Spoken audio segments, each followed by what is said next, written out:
Now we're moving on to the sixth point. Now we already did the claim, which is the first point. We're skipping over the evidence, which we did back in November. And then we're skipping the reasoning, which is just tying your claim, you're tying your evidence back to your point, back to your claim. We'll come back to that later. But right now I want to hit alternative perspective. We've not done this point yet.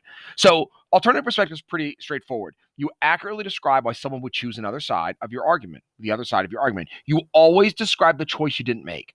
It's that simple. So if you choose for the Electoral College, you're arguing why someone would not choose that and they would want a popular vote. Or if you choose popular vote, that's a better way to choose a president, then you would argue why would someone want the Electoral College? It's always simply just like what other choice you didn't make. That's what you're looking at. You don't have to make it harder than that. Some people are trying to well, I don't know another point what someone would make.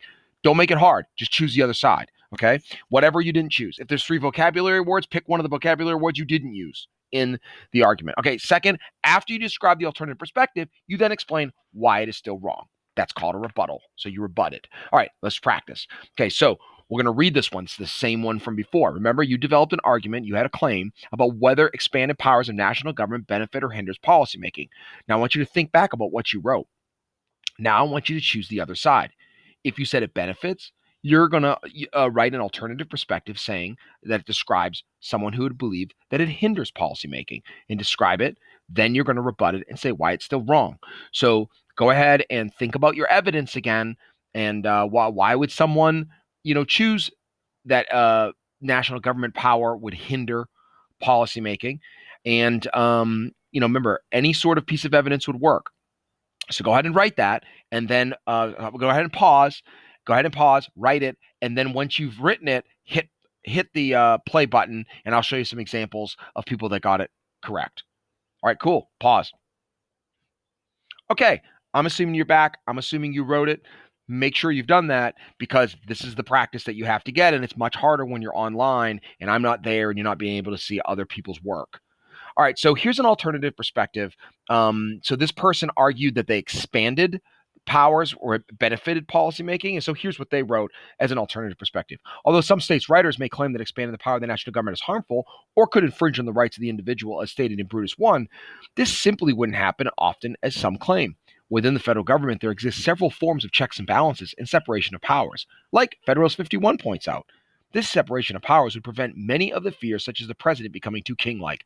So this is great. So notice that this student in the first part describes accurately why someone might believe that expanding national government is harmful, and they use Brutus I as the example. And Brutus I talks about how you don't know the people and you'll abuse power and you'll become corrupt. So that's concern. But then they turn around and say, yeah, but you know what? That's not going to happen much because we have these things called separation of powers, like Federalist 51 points out. So brilliant. Remember, 2 parts. You write the first part, accurately describing, and the second part, you write your opinion. Now remember, you defend your side again. Remember, if you have questions about yours and you're not sure, go ahead and email it to me. All right, here's another example. This is the other side. So, this person argued not expanded power benefits. They argued that but expanded powers hinders. Okay, so let me describe. Some might argue that expanded powers of the national government has benefited policymaking. When states had more power in the Articles of Federation, the national government was unable to put down Shays' Rebellion or collect taxes. As they gained power, this was not a problem anymore. So policymaking is better. Although this is true, it misses the fact that because of the increase in power of the national government, many states have lost the ability to create policy that their citizens want and have to abide by national mandates like raising the drinking age or unpopular laws like No Child Left Behind. Notice that they're using things that we talked about in class. That's good. With an increase in national power, federalism itself is being destroyed, and states are no longer laboratories of democracy with new innovative policy solutions. That's great. That laboratories from democracy is a phrase that I mentioned earlier in the year that comes from a Supreme Court case, really kind of talking about how federalism is great because states can do different things, and then other states can copy. All right, so this is really good. So first off, they describe how someone might believe that it's a benefit to policymaking, but then they say why it's still a problem. That's how you do an alternative perspective. Okay, again, if you have trouble, you have questions about yours, email it to me. All right, next, here's a second practice. So this one, I think we did already. We wrote a claim for it. You had to pick participatory, pluralist, or elite. Now you got to choose one of them to rebut. So if you choose participatory, choose pluralist or elite to rebut, or if you chose pluralist, elite, or participatory, so on and so forth. So remember, all you're doing when you're writing the alternative perspective is just choosing the one that you didn't choose or one that you didn't choose. And remember, 2 parts. Describe accurately why someone would believe that. Don't just say somebody would believe it. You have to also say why. And then rebut it, saying why you still think it's wrong with evidence. Okay, so pause and go ahead and write your alternative perspective part 6th point now. Go. Okay, I'm assuming that you wrote it and you're ready to see how you did. Okay, these are some examples. Remember, this isn't every possible example. It's just a couple. And if you have questions, email it to me. All right, claim. They wrote participatory was the best. So now they're rebutting elite democracy. Here we go. Oh, I'll just let you read it. But let me point this out. At the beginning, they describe elite democracy. They say, for example, argue that the founder intent was elite democracy in which only the wealthy and educated citizens can participate. And then at the end, they say this. However, this argument is less convincing because everyone is able to determine what they think is best for themselves in a participatory democracy.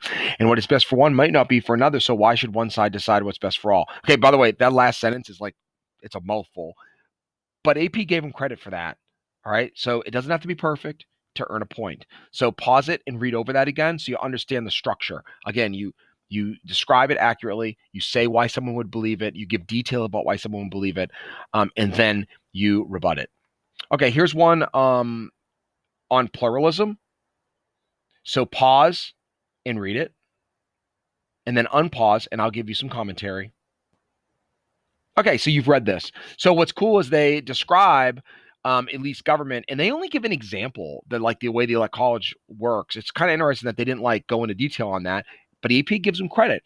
But they do a really nice job here in the second part of saying why this is still wrong, because it would go out against what Jefferson says Declaration of Independence. So notice they're using another document to say why an argument for pluralism is wrong, and or saying why pluralism is correct. And yeah, sorry, it's correct. And they're saying why elitism is wrong. So good job. Awesome. This is good. Okay, last example. That someone is also, they claimed pluralism. And they are also rebutting, let's see, in this one, they rebut participatory democracy. I'll go ahead and read it. Some might argue that the founders intended to create a participatory democracy. Notice how a lot of them are starting with some might argue that. That's really good. I would just do that, copy that. Do the exact same sort of thing. Start right with that. Due to Thomas Jefferson's criticism of the British in the Declaration of Independence, where he argued the colonists were denied representation and had to pay taxes to a government that violated their rights. Okay, so really nice job arguing that the Declaration was all about people participating and all this participation, and they got their rights violated. Okay, next. Although the founders did want greater participation by the people that the British allowed, by the way, that's called a concession, where you say, yeah, you know what? They did say that. That's okay. Then they're going to come to the next part, which is why it's still wrong. It is clear that pluralism as described in Federalist 10, where Madison sees factions fighting over different ideas but none gaining full power, was seen as superior to a more participatory system that could lead to mob rule. All right, awesome. So this is well done. Again, email yours to me and I will email you back with my thoughts on your alternative perspectives. You should have done 2 of them, so you can email me both of them if you would like, if you have questions. All right, great job. Hope this helped. On Thursday, we're actually going to write a full essay, so make sure you study your documents for that. Thank you.